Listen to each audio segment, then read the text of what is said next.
They're like, you know what, we're going to create content. They do it for 1, 2, or 3 months, and then they say, well, where's the ROI? I was right, it's useless, let's just go back to my business itself and skip LinkedIn. The reason that happens is because you can easily go down a rabbit hole where you've created a different ICP and you start attracting the wrong people. And these are the people that either don't have money to pay you, or they're not your ideal customer. You don't have a proper solution for them. And then you're almost stuck in this no man's land because you've put out the wrong stuff, you've attracted the wrong people. time over there, like, what's the return on investment, right? Why wouldn't I rather spend that time on running the business itself? Which is a completely valid question and concern. Before we start this podcast, I have one small favor to ask you. Can you please hit the subscribe button down below so that we can help more people every week? Thank you. Hello everybody, welcome to the Right Place podcast. My name is John and today my guest is Ghalib. Ghalib is a specialist in helping founders activate their LinkedIn presence and build their personal brand on LinkedIn. Ghalib, wonderful to chat to you today. Yeah, likewise, John. Thank you for the kind intro. I'm really happy to be here, and yeah, looking forward to having a chat. Great, Ghalib. Let's dive right in. Ghalib, you often talk about common struggles business leaders face, like not knowing what to write on LinkedIn or not even wanting to justify the time spent on LinkedIn. Which of these challenges do you think is the most obviously difficult to overcome, and why? Yeah, that's a great question, because founders in general, they are busy people, right? They don't have a lot of time. So if you tell them, hey, you need to get on LinkedIn and build your founder brand, they're like, do I really need to spend the time over there? Like, what's the return on investment, right? Why wouldn't I rather spend that time on running the business itself? Which is a completely valid question and concern. But the thing is, what founders usually do is they give it a shot, right? They're like, you know what, we're going to create content. They do it for 1, 2, or 3 months, and then they say, well, where's the ROI? I was right, it's useless, let's just go back to my business itself and skip LinkedIn. The reason that happens is because you don't see ROI because you, number one, are impatient. Unfortunately, with organic content, you have to be a bit more patient as opposed to putting money into ads. Ads is very simple, paid social, right? You put in X amount of money, you expect Y amount of return, and usually you get that. Straightforward, everybody's happy. What's the ROI? This is the ROI. You know, everything's cool. With organic social, it's not like that. It's more like a patience game, and you have to build trust with people over time. You can't force your way into it. So founders, they start creating content, 2 to 3 months, it's not enough, and they're like, it's not working. This happens, as I mentioned, because number one, your expectations are not right from the beginning. Number two, which is very important, is they start posting, but there's no strategy behind it. They start posting because somebody told them once, hey, just start posting. It's not enough. With just start posting, you will start posting, but because your content is probably going to be scattered around, you'll talk about random topics. You don't know why you're creating content in the first place. Obviously, with 2 to 3 months, you're going to face content burnout, and you're going to say, I wish I never even started. It's useless. I want to put that time back into my business. So that is the major problem that people speak to me about in sales or discovery calls. Like, hey, we've been creating content for 2 to 3 months. There was no ROI, so we skipped. So in my opinion, that is the major problem. One, expectations. It's a long-term play. Two, you need to have a strategy and an end goal before you start creating content. And Ghalib, you make such a great point there. People almost expect instant results. But is the only result in an increase in sales and revenue? Or what about using LinkedIn to connect with like-minded people? What about using LinkedIn to connect with potential partners, to people that can open doors of opportunity for you? I think if you're just looking at the dollar-based return, you might be a little bit short-sighted. Do you agree with that? Yeah, I do agree with that up to a certain extent, because what primarily matters when you start creating content on LinkedIn or building your founder brand is what your end goal is. Because for me, it might be generating business, which is revenue. For somebody else, it might be just building up their network, as you mentioned, right? Talking to partners, creating connections that you could leverage in the future. Maybe you're not looking for that dollar. You just want to build a strong network. So it all depends on what your end goal is. So if you ask yourself, what is the ROI that I'm expecting out of LinkedIn? Before that, ask yourself, what was my end goal in the beginning? Was it to create a community? If I am proceeding and building a community, then I'm hitting that ROI. Was it to generate revenue? If you are getting some sort of traction and people are coming to you as leads, you're getting the ROI. Are you building a network, right? Are you building a network of like-minded professionals, or maybe you're trying to break into a new industry and you want to build that network? Are you building that? So, John, to answer your question, I wouldn't say it's short-sighted, but first you have to figure out what your end goal is. Once you figure that out, then you can judge whether the ROI was money, was it connections, was it network. And in terms of building that end goal, you don't want to have necessarily multiple end goals, because then you're going to be a bit of a scattered approach. So you might just want to have one or maximum two end goals. Yeah, because you raise a great point, right? It's going to be scattered. The reason is, if you have one end goal, then your content is going to reflect that end goal, right? That one thing. So chances are the stuff that you're going to be talking about is going to be limited to that. So people are going to start to get to know you for that one particular topic, let's say. But if you have 2, 3, 4, 5 end goals, right? I want to generate business. I want to build a community. I want to break into a new industry, everything all at once. So chances are every single week you're going to be talking about 5 different things. And when you do that, if you try to become known for everything, you become known for nothing. So it's super important. If you have an end goal, right? Ideally, you want to keep it to one end goal. I want to generate leads for my business through my founder brand by building trust. As simple as that, right? Long-term play. Or I want to generate business for my leads, but at the same time, I want to create a network that I can potentially partner with these people in the future. So these are two end goals, but they're interlinked, right? You will talk about stuff that is relevant to both of these end goals. So to answer your question, have one or two end goals, but make sure these two end goals are interlinked. Because if my end goal is generating business, but then my other end goal is, starting another business. So if these two are not relevant, it's going to cause confusion to your audience. Absolutely. I think it's important, if they are complementary to each other, then there'll be some synergy, because one person might be attracted to your A goal, and then they'll see your B goal as well and be like, hey, that's actually quite interesting. Let me find out a little bit more about that. But if people are coming to you for 5 different things, you're not going to actually know who to serve and how to serve them. And you're going to lose the audience. And you you definitely don't want to lose the audience. I think it's important, if you want to be a key figure, a key authority figure, you want to be known for one thing. What are you known for? And why should I care about that? So focus on that. Yeah, and to give you an example, I've been working with personal branding, thought leadership agencies for the past 2.5, 3 years, right? And then I started my business. Right now, I have 2 audiences. The first one is obviously founders. I want to help them build their founder brands on LinkedIn by leveraging their thought leadership. The second target audience is younger agencies, like the ones that I worked at before. They come into the market, but they're already big players when it comes to these agencies, right? They just want somebody a bit more experienced than they are to come help them set up their SOPs and show them how it needs to be done. So for me, those two are interlinked, because one, these agencies that I'm trying to help, they are also founder branding, personal branding agencies, but they need a bit of consultancy on how to run their business, because I've been there. The second audience, founders who want to build their founder brand. So there's an overlap. That is my end goal, right? 2 end goals, but they're interlinked. So for me, that makes concentration that much easier. No, that makes total sense. And I think that's how you also manage expectations. If you communicate that clearly to the people and say, look, this is the end game, this is the goal, and this is how we're going to get there, and this is also the timelines, and I think they can get on board with that. You haven't made a promise like you've seen somewhere on LinkedIn, oh, we'll get you 10,000 leads in 30 days and things like that. That's actually quite unrealistic, because, I mean, your inbox can be filled with 10,000 leads. It looks like 10,000 leads, but it's 10,000 people that are going to waste your time or that don't actually fit your niche or your product at all. So I think we should definitely be careful with people really over-promising and under-delivering.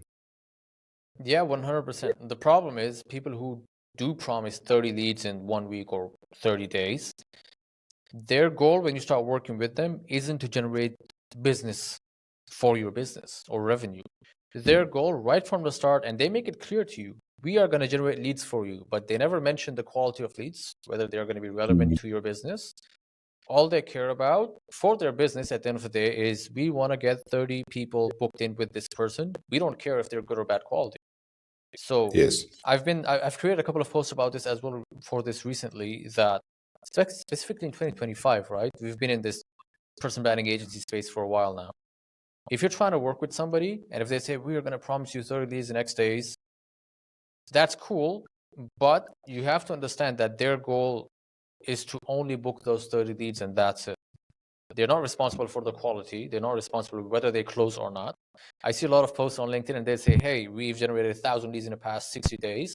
This is our framework and please comment XYZ so I can send it over to you. They're promising leads and it's just very superficial in my opinion. So if you're trying to work with somebody like that, make sure you vet them first and you have some realistic expectations right from the start.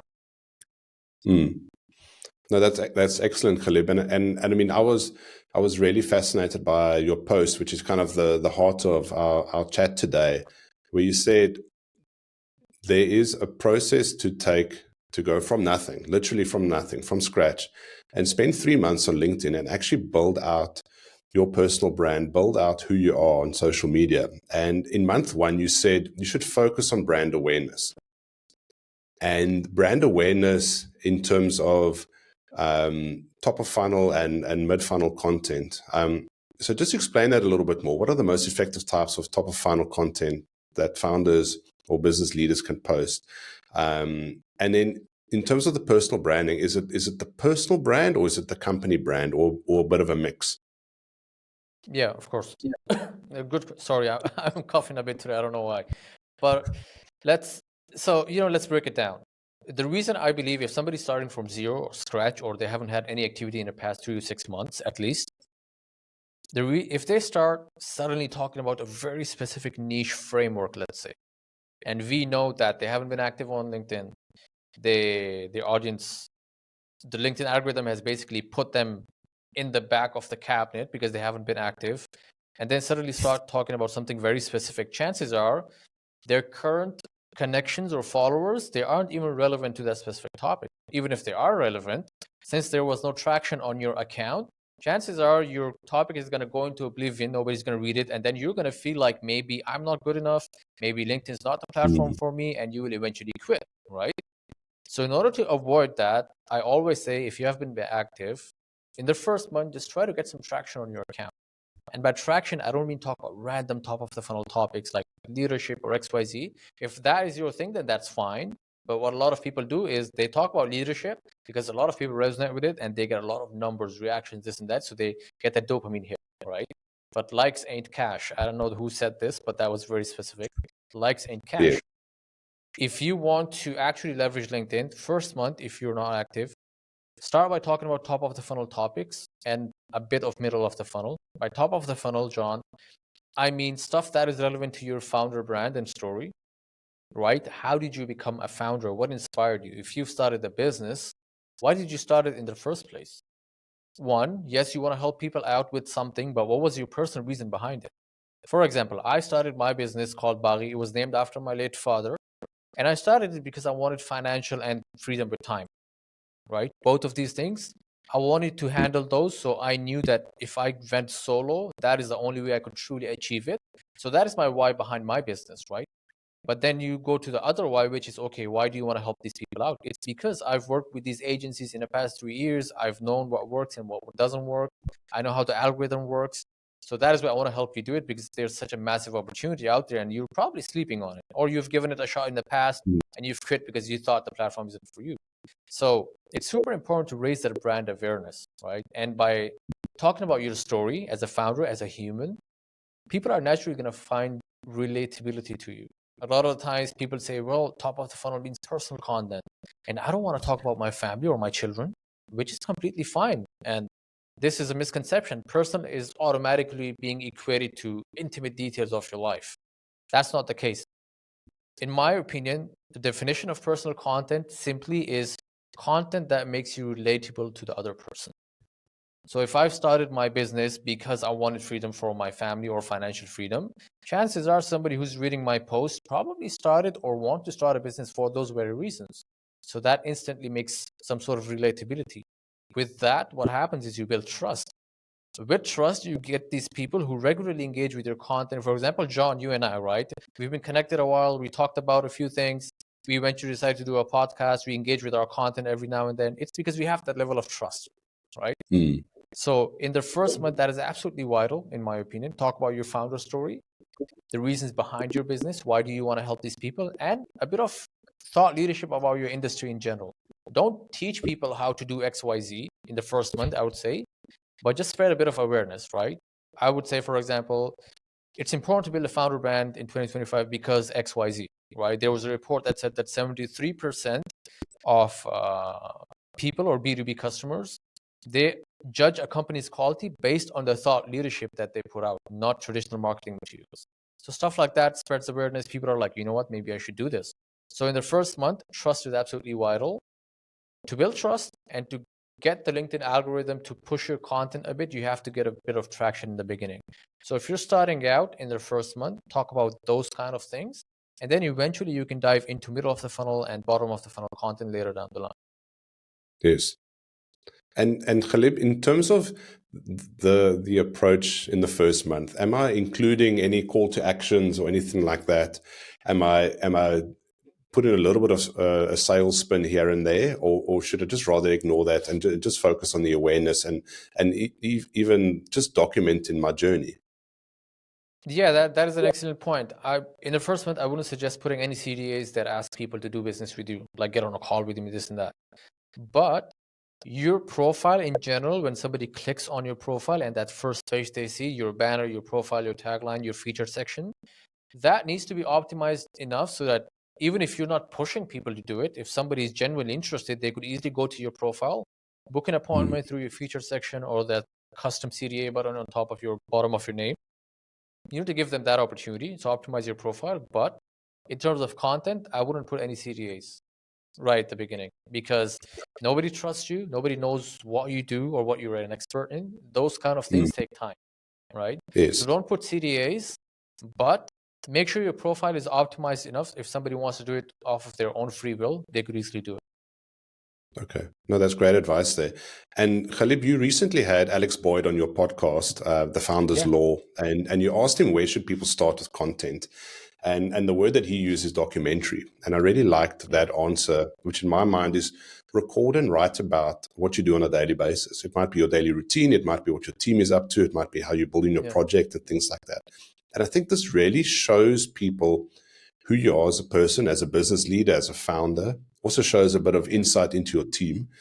And like you said, it's not too personal. You're not really giving any of your intellectual property away. But I think it could be a fun and engaging place for people to get to know you before they even reach out or before you've even tried to sell them something. Yeah, 100%. I mean, I had a great chat with Alex on the podcast episode. And this thing called document your journey, I think it's so important, especially for people just starting out. Because number one, it's a great way to never run out of content ideas. Because if you're documenting your journey, for example, John, what I do in my content is if I onboard a new client, I just document that process of how I onboarded them and I put it out on LinkedIn. As simple as that. For me, I don't have to sit down every single day and think, oh, what do I talk about today? Maybe that, maybe this pain point, maybe that. If I'm documenting my journey, I just have to talk about what I did yesterday. As simple as that, right? So that is why it's so important. And a lot of people, it's hard, John, to start creating content on LinkedIn. I'm not going to lie. Not everybody's an extrovert or not everybody's comfortable putting out content. But if you're documenting your journey, that sort of solves that thing. It puts minimum pressure on you. All you have to do, and I tell people that even if you post like once or twice a week, that is completely fine. But just put something out that you've done recently, right? If you've maybe even read a new book that is relevant to what you do, maybe there's a new sales book, or maybe as a founder, you read about another founder, you want to talk about that. What were your thoughts? The most important thing when it comes to documenting your journey is to put your thought leadership out about whatever topic that you want to talk about while you're documenting your journey. So make sure you don't fabricate. Obviously, these are obvious, but we still see it on LinkedIn, right? People fabricate, or you see a post and then you suddenly realize that, wait, I've seen 5 people say the exact same thing in the past day. It's because it's easy, right? It's copy paste, but the problem is it diminishes your credibility so much. If I see you've copied something from somebody, I'm like, it's a red flag. I don't know if I should be taking information from you, right? So documenting your journey, your day to day, that is a fantastic way to never run out of content and give people a peek into your life as it is. For Alex, I really like his content because it feels like he's having a conversation with me. Yes. So with that sort of a tone and that transparency, again, you don't have to put all your IP out there, but even just a bit of a behind the scenes, I think that is a great way to create content. Okay, excellent. No, that's really good advice. And the thing is, you're already doing this stuff, and documenting and posting on LinkedIn. I've often told people it's almost like my journal. If you want to know what John was thinking about, just go and look at my LinkedIn. That's what I was thinking about. Yeah. That's what popped up in my mind. That's what I saw. That's what I experienced at an event. That's what I learned from someone. That's a quote that I saw or a book that I read. And that's how people can relate to you, because you'll be surprised. I mean, people, they click on your link and they'll scroll through your hundreds and hundreds of posts and they'll find some that resonates with them, and you've even forgotten that you've written it. But because you've got that, people see, oh, this guy's, or this person or this team is on a bit of a journey. And now in terms of positioning yourself in month one, which is quite critical, what should you be doing in terms of your competitors? Because unless you're super niche down, you've probably got some competitors out there. They might be way ahead in terms of their posting, how frequent they are on LinkedIn. You obviously want to try and stand out. You want to get a bit of traction going in terms of the algorithm. What should I and what shouldn't I be doing in terms of what my competitors are up to? This is a bit of a hot take, you could say, but I don't do competitor analysis for my clients. I don't. Because if I subconsciously, I might try to start playing catch up with them if I'm taking a look at them first. I'm like, oh, this XYZ creator is doing this so good. Let me just try to do the same for my client. Maybe they'll be great. Looking at your competitors is great, but I don't know, I think it was Chris Walker who said this, but they don't really play catch up with competitors. They try to do their own thing at all times. He runs a very big marketing firm in the US, but for me, it's the same. I don't do competitor analysis. I know what the algorithm is doing these days. I know what people are doing in general, so that I know that what's happening in the moment, right? I use that information to craft my clients' strategies. Because if I take a look at clients and I do like severe audits, then I'm subconsciously, I will be playing catch up. It's just, I think, human nature. If somebody's doing something really good, you're like, that's working, I want to do that, which is fine, but I don't personally do it because I want to create strategies from scratch. So coming back to your question, doing a competitor analysis, what you're doing, I don't do it. But if you're trying to look at other people who inspire you that, hey, I want to go there, or maybe even a competitor who's doing really good, don't try to copy what they're doing, because if you really look closely, you realize that the reason why everything's working is, number one, they either have really good credibility, they've already done some good things in the past, so when they talk about them, people naturally resonate and listen to them, right? That's number one. The second thing is, they've probably been doing it for a very long time. So if you compare your stage 1 to somebody's stage 50, you will always fall short. And then the stuff that the time that it took them to reach that stage was, let's say, 2 years, you're going to be expecting that within 2 months. So who's losing here? You're the only person who's going to be losing, right? Because it's very easy to look at others and be like, they're doing such a great job. Why can't I do this? Why can't my founder brand do this? Or I've hired this XYZ person, I've hired Ghalib, and why can't he do the same for me within 3 months? I don't like this. Let's cancel the arrangement. Look at others only to get a bit of inspiration, but please remember that they probably have more credibility, or even if they don't have more credibility, they have been at this LinkedIn thing for quite longer than you are. No, that's excellent advice. I think you can really get caught up trying to keep up with the Joneses, trying to copy paste, trying to just take all of their stuff and trying to kind of make it your own, instead of just telling your story, because I think that's where their authenticity comes through as well. Because people will see, people will figure it out eventually that, look, you've been inauthentic, you're copying and pasting, or you're just chasing trends, you're just trying to look cool. I think that's not the way to go about it, and you're going to waste a lot of time and effort and energy on doing things like that. 100%. People can smell it from a mile away, right? It's very easy, because even if they don't in the beginning, with time, I think being inauthentic whether on LinkedIn or not, or in life in general, it's not sustainable. How long will you keep doing it? Because it's mentally taxing. I don't know, man. It's really taxing on you, right? Because you know that what you're doing right now, it's not genuine. And you have this fear that what if people figure out, and what if people see me as this imposter? Well, if you're being inauthentic, chances are they will. Yeah. Right? As simple as that. So exactly. It's something easy to do in the beginning, being inauthentic, copying from others, but you have to ask yourself whether it's sustainable or not. And a lot of times people say, what is your personal brand, and does it need to be different from your offline life or not? Your personal brand or your founder brand, it's only taking what you have offline and bringing it online. As simple as that. You don't have to fabricate a personality to be like, oh, this is my founder brand or personal brand. A lot of times people, John, they are these toxically positive on LinkedIn, and they're like high-fiving everyone, and they're like, oh, great, I love this, amazing. And in real life, they're not like that. It's okay if you disagree with somebody. It's okay if you have a different point of view. Funnily enough, those are the things that actually make you stand out. If you have your own point of view and you disagree with somebody because you have a different point of view perspective, that is how you stand out. So yeah, that is how I would usually tackle that sort of thing. No, that's excellent, Ghalib. Thanks, man. So month 2, so you go through month 1, the brand awareness. Month 2, you suggest niching down. Now, there's so much talk about niching down, and I think there's a bit of misconceptions about it as well. So you mentioned narrowing content to attract your ideal customer profile, your ICP, as people say. Yeah. How do business owners know when they've found the right niche for their brand? If you've been running a business, right? It's been 2, 3, 4, 5, 10 years, but you've never posted on LinkedIn. It means that you already know who your ICP is. I assume if you're running your business for such a long time, you haven't been selling to everybody probably. You probably have an idea of who you're doing business with. If they are in the B2B space, your target audience, then it makes sense that those same people are going to be on LinkedIn as well.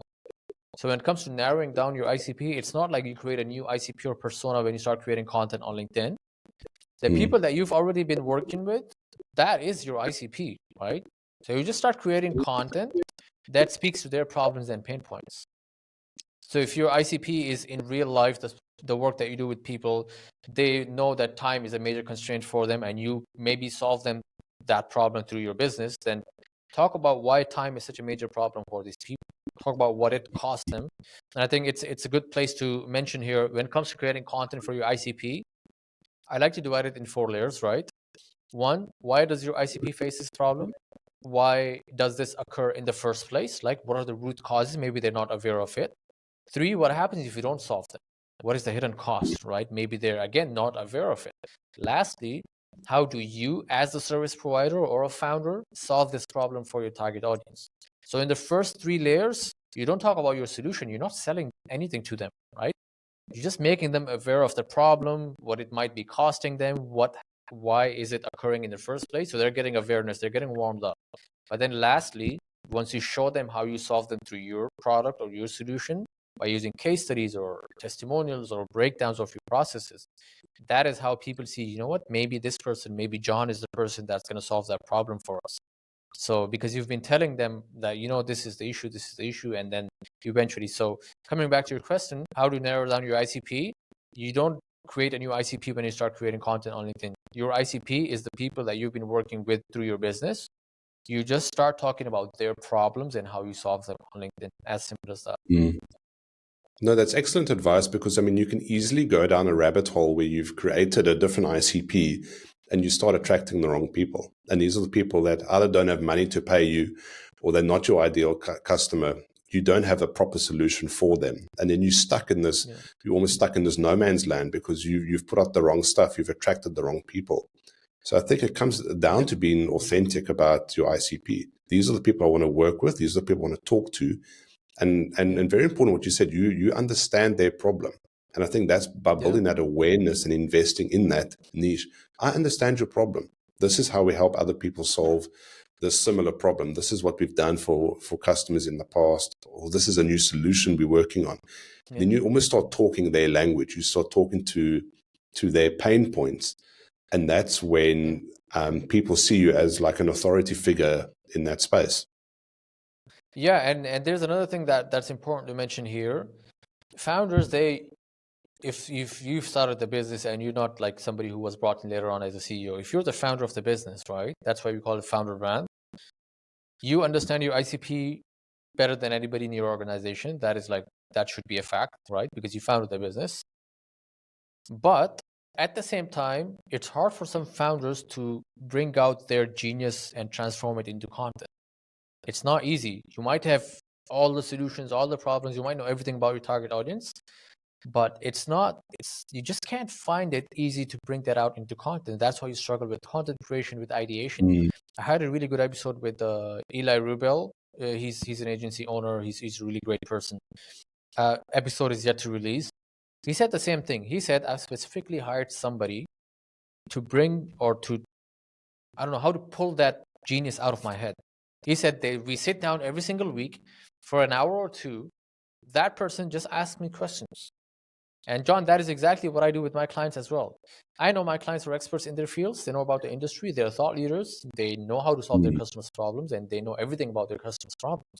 When I sit down with them on content calls, I simply ask them questions. Hey, you mentioned XYZ in our kickoff call that your target audience faces this problem. Can you please tell me how that problem occurs in the first place for them and how can they actually avoid this down the line? So by giving them a bit of context with a question and sort of like guiding them through a small story, you ask them the right question. And through that right question, it makes it easy for them to answer. I always follow this structure, and I talked about this in a recent post. One, whenever I ask questions to these founders on content calls, I give them context first, and then I prompt them. So the context is, we've talked about this in the past, and you know that your target audience faces this problem. This is the context. So then the founder's thinking, yeah, we talked about this. I can recall the conversation, and yeah, my target audience does face this problem. Okay, so what next? And then I ask them, I'm like, why do you think this occurs in the first place? Is there a way that you can avoid this? And then the founder's like, I have the complete picture. I know why this occurs in the first place. I also know how this can be stopped. So then they gave me a properly detailed answer in depth. So it's one thing to have everything in your head, like as an expert, but it's another thing to bring it out. And that is one of the favorite parts of my job, actually. I love talking to these people and seeing them open up because I can see they're passionate about this, and then they can just tell me everything that they want. Yeah. No, that's such good advice there. I think taking that time to extract that information, and you almost build up a database of knowledge.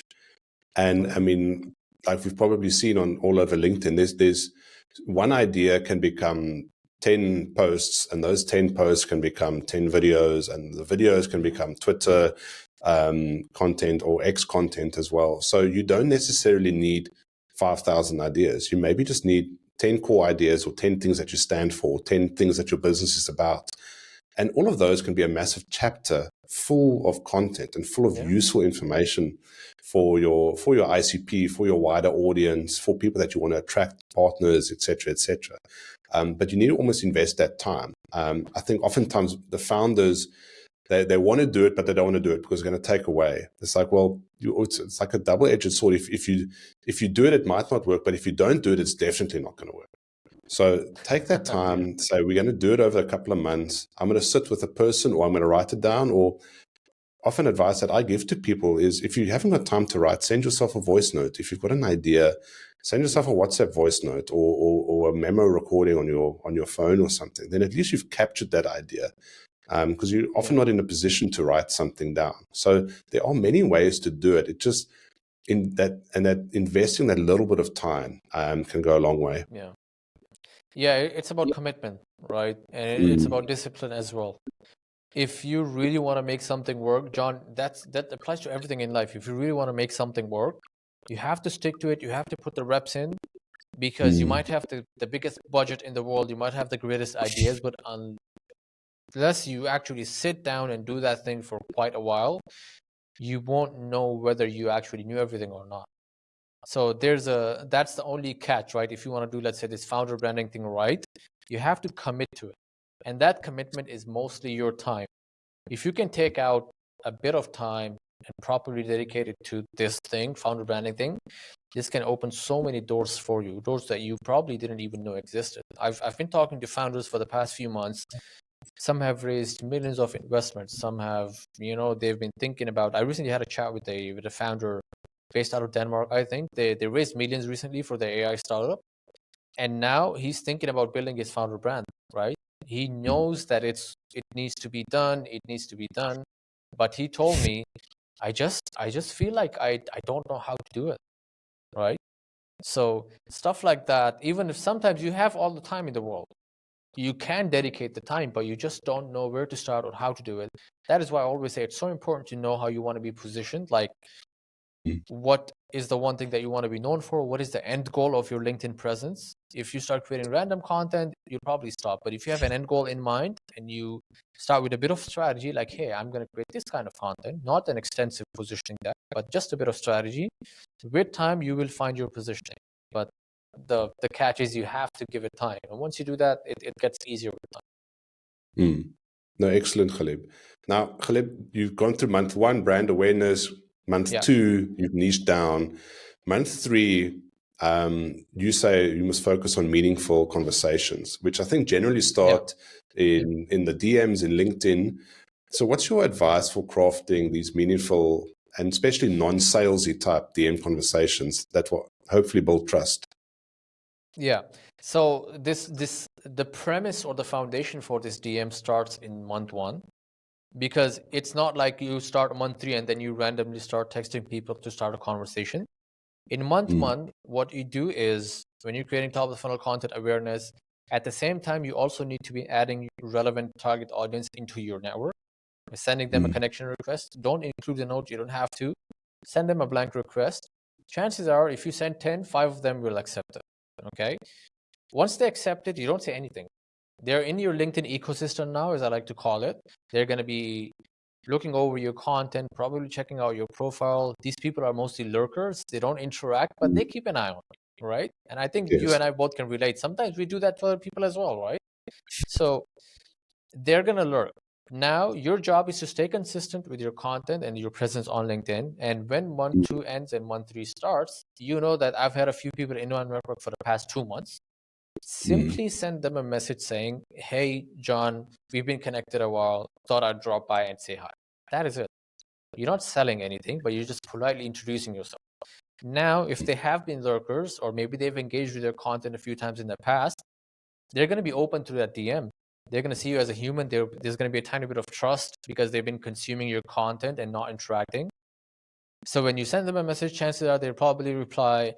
And then you can take the conversation anywhere you want, depending on how you approach it. Still, you don't sell. I never sell in the first DM because I don't think it works that way. If you say, hey, I thought I'd drop by, say hi, and John says like, hey, hi to you as well. Hope you're doing good. And then you're like, hey, do you know what? I build founder brands. Come work with me. It doesn't work like that. So I've made that mistake so many times, John, by the way. I would add people. I would send them, that's why I say putting the reps in are so important. I would get people into my network and I would immediately text them like, hey, what's up? Are you interested in building your founder brand? Because I was a new business owner. I'm still pretty new. It's been like, 5 or 6 months. So I'm still learning every single day. But the key is to get them into your network, let them nurture for a couple of months, and then send them a message. Just introduce yourself. With time, I say this, naturally the pathway opens. They either react to a post of yours that is relevant to your target audience and what you do, and then you can take the conversation into the DMs like, hey, I noticed you liked it. Was there anything particular you liked? And then you continue that conversation. Or with time, you just see their comment somewhere that is related to the service that you provide, and then you can take that into the DMs like, hey, I saw your comment there. Is there anything I can help with? So 2 months, 3 months, let them nurture, and then send them a message simply introducing yourself. I think that is the right way to do it. Look, I think that's excellent advice, because I don't know about you, but I'm getting random DMs every single day and it's just sales. There's no interest in who I am or my content or anything, just people trying to sell. It's a bit of a shotgun approach. It doesn't look good. I just end up blocking the people, and you don't want to be one of those people. If you're going to play the long game, then play the long game. Build that relationship. Touch base with the people, like you say, engage with the people that engage with your content. And I mean, I really think that you then start attracting the right people. It almost becomes a bit of a filtering system that you end up connected to the right people, people that value you, people that you value, and people that you can hopefully find some synergy with, and it might not be a business relationship. It might just be you introduce them to the right person, or they introduce you to the right person that you can do business with. And I think that's the beauty of LinkedIn. It doesn't necessarily have to be, you must buy from my stuff, otherwise we can't be friends. Yeah, and it's good that you mentioned this, because I usually do this. I have a podcast guest, we do the podcast, and then in the future another podcast guest comes along, and I feel like these two could be a good fit together, because one of the guests need this service and the other one provides it. So then I'm like, hey, I have this founder that I had on my podcast. I'd be interested in getting you guys intro so that you can maybe work something out. And then they're like 99% of the time, they're like, yeah, sure, let's do it. Right. So I introduce them, I leave the chat, and then they're just up to them what they do it. Sometimes I like to do it like whenever there's a guest on my podcast, I tell them towards the end, they usually ask me like, what can I do for you? Is there anything I will help with? And I say, if you feel like there's somebody who's a good case study for a LinkedIn founder brand, could you intro me? And then that's how it usually happens, right? They intro me, and then we take that into a podcast. So it's super important. Sometimes it's not about making a hard sale, but having that connection or having that network built up. I think that is also very beneficial down the line in the long run. Okay. No, that's excellent. That's really excellent advice. And I think you can, if you do that consistently, like you said earlier, that's where the magic happens. That consistency of applying that, keeping the bigger picture in mind. And not everyone that you meet and connect with is a customer, but they might be a very useful person to know further down the line. Now, Ghalib, let's say you get to the end of the 3 months. You've done the brand awareness, the niching down. You've had very good conversations in the DMs and that. What are some of the valuable metrics or KPIs for assessing my success at the end of my 3-month stint? What should I be looking for? Yeah, absolutely. So I want to go back a tiny bit to month 1 KPIs, then month 2, month 3. So in month 1 KPIs are mostly related to brand awareness, right? You want to build that brand awareness out there so that algorithm gets traction, people start getting to know you. What are the KPIs? These are probably going to be simple numbers. How many people are reacting to my post? Am I getting comments? Just to know that people are engaging. Those are the core KPIs in the beginning. You don't have to generate conversations. You don't have to do anything. But if you get any sort of DMs or comments that are good, and you know that people are taking interest, numbers are gradually increasing by the week, then that means that you're working, everything's good, and then you can slowly move towards month 2. Now, let's say month 1 is stellar. It's great. What do you do in month 2? What do you measure? What are the KPIs? In month 2, since we now are going to be doubling down on a bit of middle of the funnel plus a tiny bit of bottom of the funnel content, now I want these people who are engaging with my content or sending me DMs or leaving comments, I want them to be a bit more relevant to my ICP. So that is what I'm going to track. Who is looking at my profile? Like every time somebody looks at your profile, you get a notification, right? Like XYZ viewed your profile. Are these people, when I take a look at that section, relevant to my ICP? Or are they completely random? If they're completely random, chances are I'm not creating the right kind of content. So then I have to go back to the drawing board, and maybe I'm not talking about enough content that appeals to my target audience. Maybe I'm not talking about thought leadership that's related strictly to my industry, or maybe there's not content that hints towards the problem that my ICP is facing. So I have to fix all of that and then start creating content based on that feedback as well. So once that takes 2, 3, 4 weeks, then I can move towards month 3. Now in month 3, assuming that month 1 and month 2 are good, now I want to double down a bit more on target audiences, right? So now the KPIs that I'm tracking is when I'm sending those intro messages, since it's month 3, when I'm sending those intro messages to my target audiences who I've added into my network, are they replying or not? The people that I'm adding into my network or I've added to my network, are they relevant to my ICP or not? The people who are reacting or engaging with my content or leaving comments or sending me DMs, are they more relevant to my ICP or not? It's with time, as you move towards month 3, it's more about narrowing down on who engages with you or who you're in front of, or the people who are seeing your profile. Are they, the majority of them, are they relevant to my ICP or not? LinkedIn is a public platform, John. All kinds of people are going to interact with us. You can't stop them, right? You can't be like, oh, don't interact with me. You can't do that. But what you can do and what's in your control is just taking a look at, okay, so let's say 10 people viewed my profile. By month 3, I would want like at least 5 of them to be relevant to my ICP, right? Then that's giving me signals that, you know what, in month 1, I had 1 person who was relevant. Month 2 was like maybe 2. Month 3 is like 5. So that's progress. With time, I know it's a long-term play. This thing's going to increase because I'm going to become an authority. People are going to start looking at me as a thought leader. And, you know, it's going to be good. So those are the metrics that you track. Every single month that you proceed, you have to narrow down the metrics to your ICP. Engagement, is it relevant to ICP? Comments, ICP. Profile viewers, ICP. So metrics stay the same in general, but the way you look at them, it changes a tiny bit.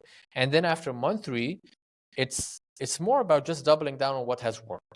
As simple as that. You don't have to reinvent the wheel, because people are going to be facing the same problems, your target audience. They're going to be looking for similar solutions. Your business is probably not going to change. It's going to stay the same. So you can't be talking about a new thing every single week. What you have to do is, by the time month 3 hits, you have a bit of feedback on what kind of content resonates with the people more, what kind of a format, maybe video, maybe image, maybe text, long, short. Take those signals. At least, ideally, you want to give yourself 6 months, ideally. But if you're short for time, you feel like, then at least give yourself 3 months to get that data.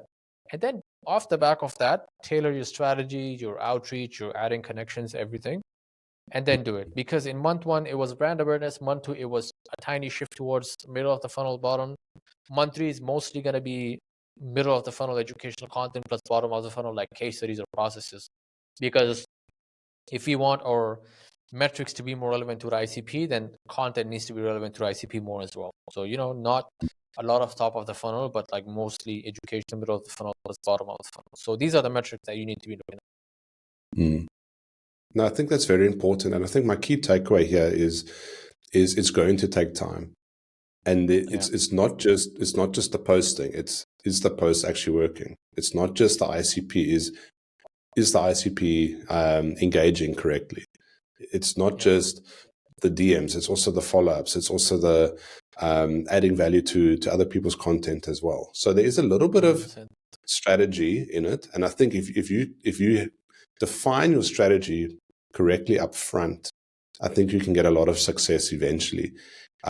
Just throwing anything at the wall and seeing what sticks is not going to work. You're going to frustrate yourself, and you're going to say LinkedIn doesn't work. It definitely does work. There is very, very good people out there on LinkedIn that have invested the time and it's working for them. There isn't always a shortcut. Yes, you can learn a lot from people, but I think what you've broken down here is take 3 months. Don't say, look, it's going to be 2 weeks and it's going to be fireworks. Be realistic. Take 3 months. Start now in January. It's a perfect time of the year to start. Reflect on 2024. Document what you're building in 2025. Talk about your ICP. Talk about their problems. Talk about what's changed in your life. Things like that. And that is how you can build a foundation for this year, that when you get to November, December, you can look back and like, oh, it really worked, because I allowed myself the time and I was realistic with my expectations. If you're going to be unrealistic, it's not going to work for you.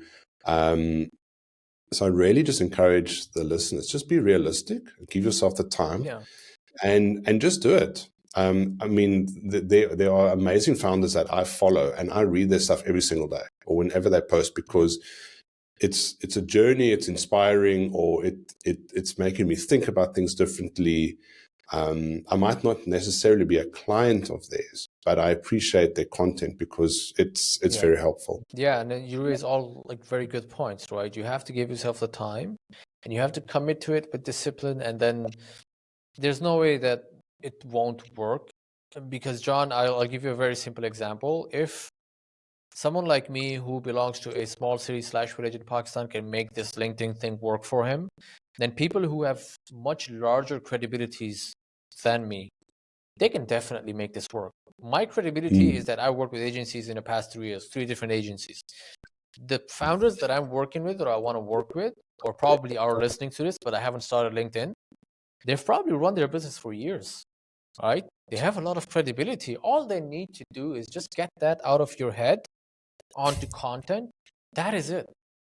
If you can do it yourself, great. If you can't, hire somebody, but you have to put it out. And as you said, if you start today in January and then you reflect in December, let's say how 2025 went, you're going to be so thankful, because founders always say this, let's wait till Q1 ends and then we can start. The problem is, as we mentioned, you need at least 3 months to get some sort of traction or momentum going, and then you can be like that. So if you start in February, you're going to wish you started in January. If you start in March, you're going to wish you're going to start in February, right? I like to say this, if you're not starting, you're only delaying the inevitable, because you probably know that you need it. You know that it's going to be good for business as well, but maybe you're making excuses. Maybe you don't know how to do it. The good thing is there's a solution for everything, all of your problems right now, whether it's time, whether it's the only thing is money. If you don't have it, that is a different case. But if you have the finances, everything else can be solved. Yeah. No, 100%, Ghalib. I think this has been very, very useful, and I just encourage, again, the listeners, just do it. Delaying the inevitable and trying to play catch up at a later stage where it's going to be more expensive, or you're overly desperate, or you want instant results. It's not going to be a good look. Invest the time now while you can. Start slowly and start with the basics. Get the basics in place, and things will really fall into place. Ghalib, I really appreciate your insights. It's been absolutely fascinating. Our last question for today is, what's on your radar for 2025 and your goals, and how will they help you find your right place? So finding my right place. To summarize, finding my right place, John, would be number one, by 2025, I would want to be financially stable, because I want to provide for my mother and my family, my wife and kid. That's number one. Second thing is, if I am to be in the right place, that would be me working on my own terms, on my own time zones, right? I don't want to be very strictly when it comes to time, because that's the whole reason why I started this, right? I started my business because I wanted freedom in terms of time and money. So if I can achieve that, that is my right place. And that is how I would get there. If we're strictly talking about business, let's say professionally, my goal is, number one, I am going to introduce a video offer where, just like right now we are having this podcast, I have like client calls on Riverside as well. So I record them, we have everything, but I want to introduce the offer where I'm going to send my clients a good quality camera and a microphone. I'm going to buy it for them. I'm going to ship it to them, so that when the content that we create based on our content calls, we can record that and use that as video content as well. I'll do the editing and everything. That is one. Second, which is a long shot, is thought leadership ads on LinkedIn, because I think that is a great way to narrow down your ICP and who you want to show it to, your content. So that is a bit of a long stretch, but the video offer for 2025 professionally, that is definitely something I want to take on. Okay. No, that sounds fascinating. I look forward to seeing your progress with that. Ghalib, I really appreciate your time. I really appreciate your content. Ladies and gentlemen, please connect with Ghalib Hassam. We'll put all of the links down below. Also check out his podcast, The Founder's Law, on YouTube. We've got a really great episode with Alex Boyd, which is up, which is really, really good. There's some other really cool episodes there as well. And really take what he said to heart. I really believe this is the year for you to climb on LinkedIn, give it a go. It's really a safe place. You've got nothing to worry about. And there's really cool people out there who will gladly help you and point you in the right direction. Ghalib, thank you so much for your time. Thank you for having me, John. It was a pleasure. Awesome. Thanks, ladies and gentlemen, and we'll see you next time at the right place.